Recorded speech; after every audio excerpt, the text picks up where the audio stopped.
Vous savez, pour tous ceux qui diraient que bon, il n'y a de salut que dans la foi de telle religion, dans la foi X ou Y, je m'excuse. La Bible dit clairement, il n'y a de salut que dans le nom de Jésus-Christ. C'est aussi simple que ça. Donc, vous savez, il y en a, ils ont, on dirait, des vieux démons, quoi, si on peut dire, des vieux démons qui, depuis des siècles, essayent d'amadouer. Ils essayent d'amadouer les autres religions, soi-disant minoritaires, pour essayer de les rassembler. Voyons pourquoi se diviser, nous avons un seul Dieu, nous avons... On le dit si bien le Christ, je suis pas venu amener la paix, je suis venu amener l'épée. Et aujourd'hui c'est pareil, on n'est pas là pour amalgamer la poussière et l'or, ce qui est vil de ce qui est précieux, c'est pas possible. C'est pas possible. Alors donc, pour ceux qui voudraient dire que il n'y a de salut qu'en leur religion, quelle qu'elle soit, je vais pas dire le nom de la religion parce que ce n'est vraiment pas important. Il n'y a aucun autre salut que dans le nom de Christ. Il n'y a sous le ciel, sous le soleil, aucun autre nom par lequel nous puissions être sauvés. Et ce nom-là, c'est le Christ. Donc il n'y a pas photo, il n'y a pas besoin de tergiverser, de dire, d'étudier les Écritures pendant 107 ans. C'est noir sur blanc. Il n'y a aucun autre nom par lequel nous puissions être sauvés. Ce nom-là, c'est Jésus, simplement. Ce n'est pas la peine de changer de religion, de quoi faire. C'est simple. D'étudier la Bible pendant des années, ce n'est pas possible. Ça ne servira à rien.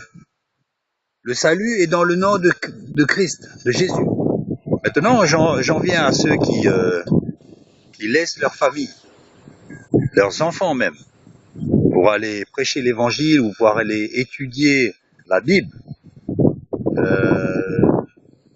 Ça ne sert à rien. C'est inutile, contre-productif et anti-biblique.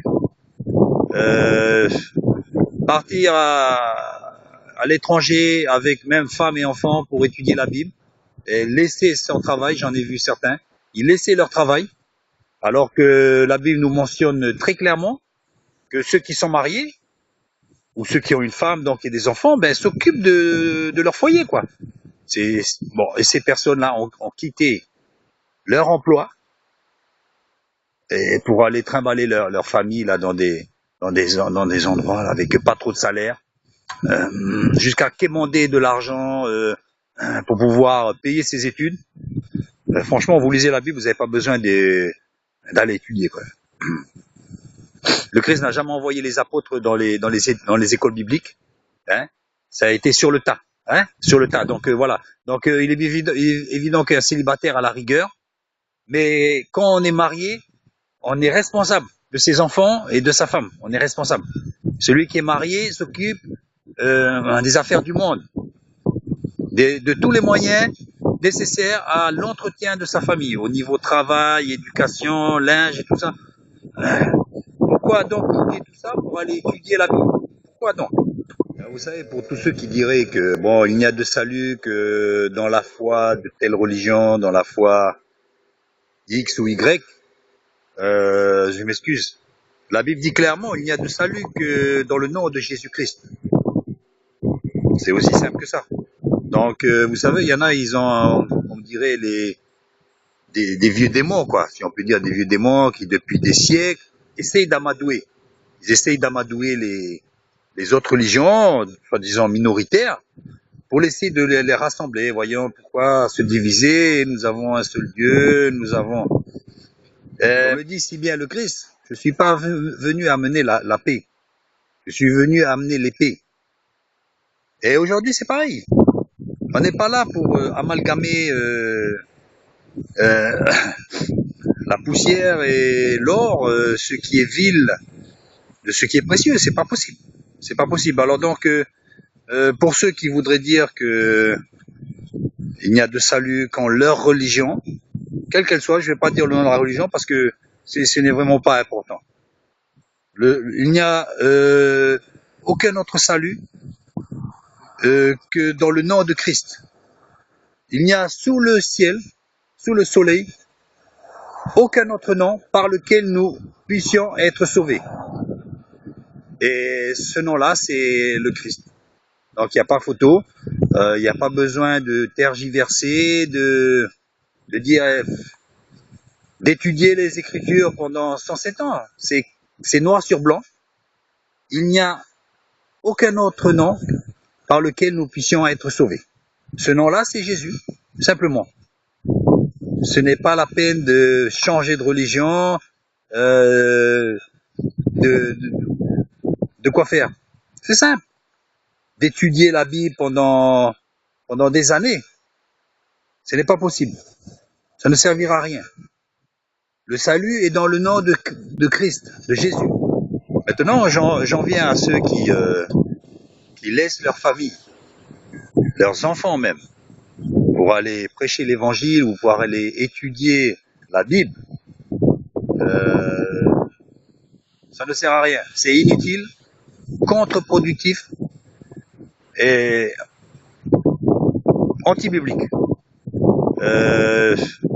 Partir à l'étranger avec même femmes et enfants pour étudier la Bible et laisser son travail, j'en ai vu certains, ils laissaient leur travail alors que la Bible nous mentionne très clairement que ceux qui sont mariés ou ceux qui ont une femme donc et des enfants, ben s'occupent de leur foyer quoi. C'est bon, et ces personnes-là ont quitté leur emploi et pour aller trimballer leur famille là dans des endroits là, avec pas trop de salaire, jusqu'à quémander de l'argent pour pouvoir payer ses études. Franchement, vous lisez la Bible, vous n'avez pas besoin d'aller étudier quoi.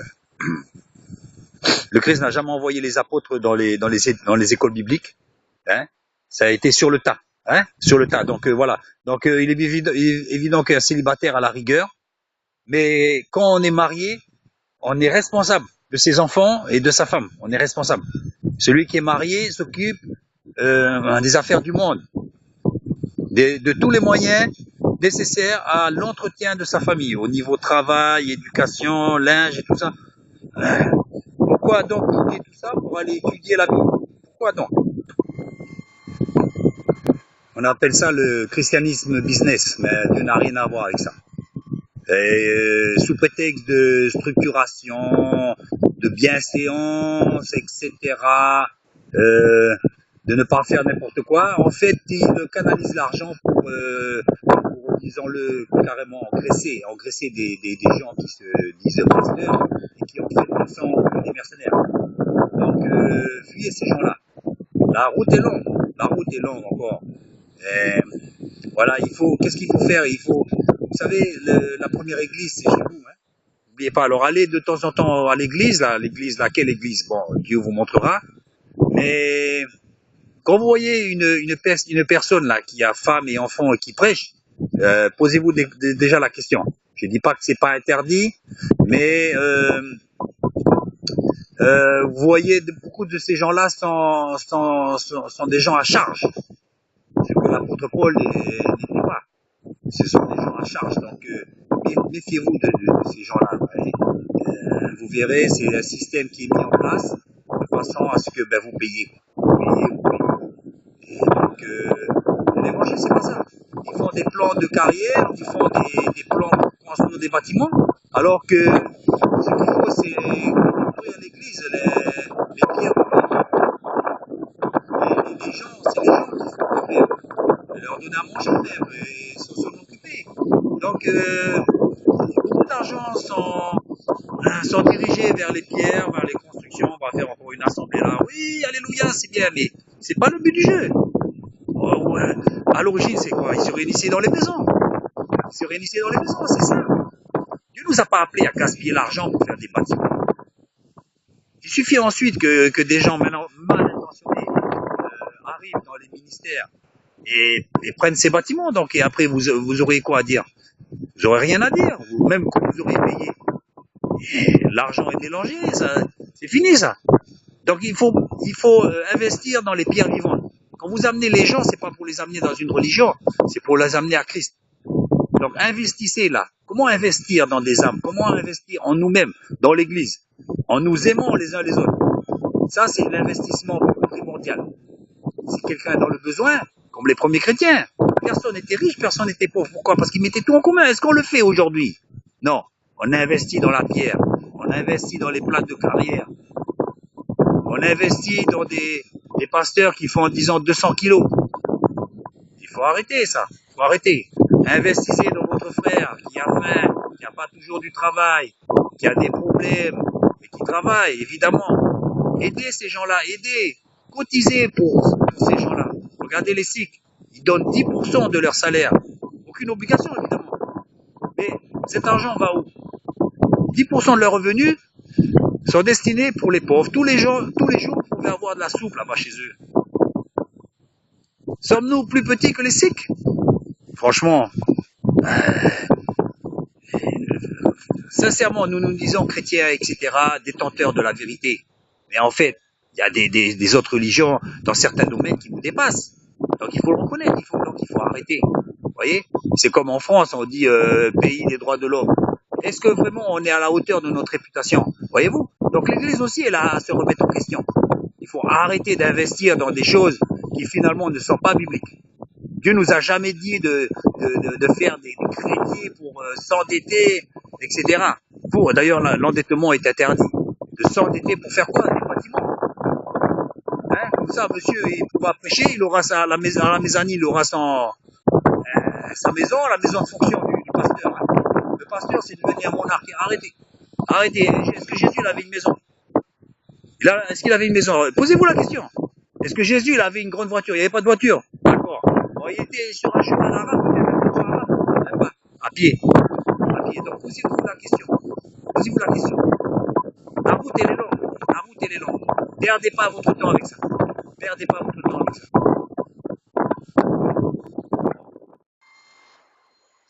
C'est-à-dire que le Christ n'a pas mis l'Église en place pour faire des grands discours à longueur de journée. L'Église n'a pas été faite pour de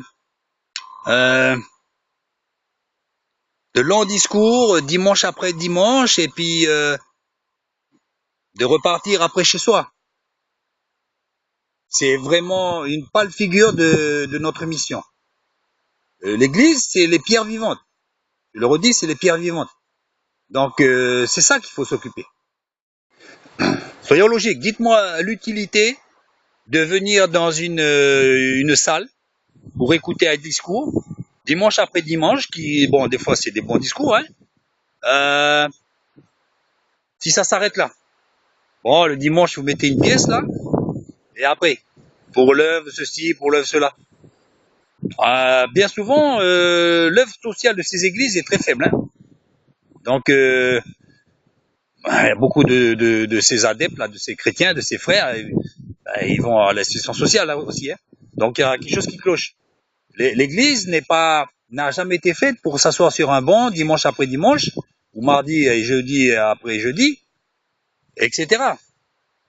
C'est pas le but de l'église. L'église, c'est pas pour s'enfermer. Le Seigneur a dit, allez de par le monde, allez. Là, qu'est-ce qu'on fait? L'église de quartier, là, on ronronne. Dimanche après dimanche, 10, 20 ans, les gens étouffent. Quand vous mettez le social au cœur de cette église, l'église retrouve sa vraie place, sa place originelle, la place que Dieu lui avait mise à l'origine. Allez. Donc collectez déjà pour les pierres vivantes, ensemble. On peut pas dire mon frère et ceci, cela. On sait mon frère, bon maintenant c'est l'heure de aller voir votre voisin, dites-lui je t'aime mon frère de l'amour du Seigneur. Mais le frère, il reçoit quelque chose? Sincèrement. Il faut pas qu'il reçoive que des paroles, il faut arrêter. Et pourquoi les gens y partent? C'est à cause de ces choses-là. Ils voient bien, vous savez, tôt ou tard, ils voient bien qu'il y a quelque chose qui cloche.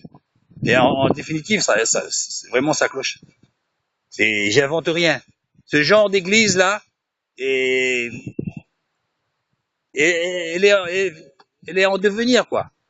J'espère qu'il va en devenir. Parce que sinon, elle est ni chaude ni froide. Ces gens d'église, Jésus les vomira. Les vomira de sa bouche. Et déjà, on peut dire qu'elles sont déjà vomies puisqu'elles ne portent pas de fruits. Année après année, ce sont des vieux qui restent. Les jeunes partent, évidemment. À un moment, ils suivaient, parce qu'ils suivaient leurs parents, évidemment. Et au bout d'un moment, ils ont vite fait le tour de la question. Vous voyez. Et alors, bien souvent, après, qu'est-ce qu'on dit? Ah, il est tombé, voilà, c'est normal, parce que la Bible dit ceux qui, voilà, et ils sont tombés parce qu'ils faisaient pas partie du corps du Christ déjà. Posons-nous la question, déjà, si nous, on fait partie du corps du Christ. Et posons-nous aussi la question de savoir s'ils sont partis parce qu'ils n'ont pas trouvé le corps du Christ. Parce que peut-être il n'y avait pas le corps du Christ. Il y avait une homélie, il y avait une oraison, il y avait des cantiques, il y avait tout ça. Il y avait un discours, une tradition, mais il n'y avait pas l'église. Il n'y avait pas l'église. Méfions-nous de ne pas travailler en vain. Vous savez? L'église a une dimension missionnaire.